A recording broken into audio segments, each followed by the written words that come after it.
क्योंकि उसका क्रोध तो क्षण भर का होता है, परंतु उसकी प्रसन्नता जीवन भर की होती है। कदाचित रात को रोना पड़े, परंतु सवेरे आनंद पहुँचेगा।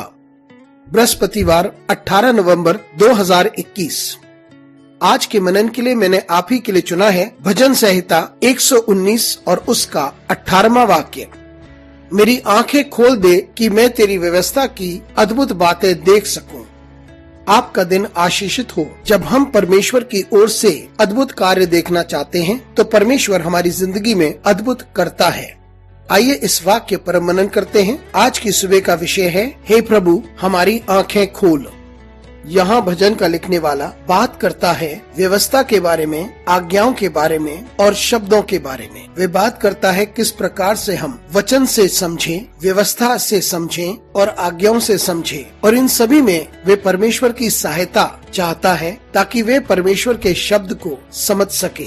यहाँ व्यवस्था का मतलब है वो सारी बातें जो लोगों को प्रकाशित हुई हैं, परमेश्वर का वचन, परमेश्वर की आज्ञाएं और वो सारी बातें जो परमेश्वर ने अपने नबियों के द्वारा प्रकाशित किया है। इसलिए भजन का लिखने वाला परमेश्वर की सहायता मांगता है ताकि वे परमेश्वर की व्यवस्था को समझ सके, क्योंकि बहुत सी चीजें हैं जो हमें अंधा करती हैं। हम वह बातें पढ़ नहीं पाते जो परमेश्वर हमें समझाने की कोशिश करता है। परमेश्वर के वचन में बहुत से भेद छिपे हुए हैं जिन्हें हम समझ नहीं पाते, क्योंकि हमारा देखने का तरीका भिन्न है। लेकिन यहाँ भजन का लिखने वाला परमेश्वर की सहायता मांगता है और कहता है कि परमेश्वर मेरी आंखें खोल दे ताकि मैं तेरी व्यवस्था से अद्भुत बातों को देख सकूं, क्योंकि जो कुछ परमेश्वर ने मनुष्य जाति को दिया है वो इतना अद्भुत है, वह आश्चर्यजनक है। ये हमें दिए गए हैं ताकि हम समझ सके, लेकिन हम अपनी सारी कमजोरियों के साथ, हमारी सारी अक्षमताओं के साथ, पक्षपात के साथ हम इन बातों को समझ नहीं पाते, क्योंकि हम कुछ बातों को लेकर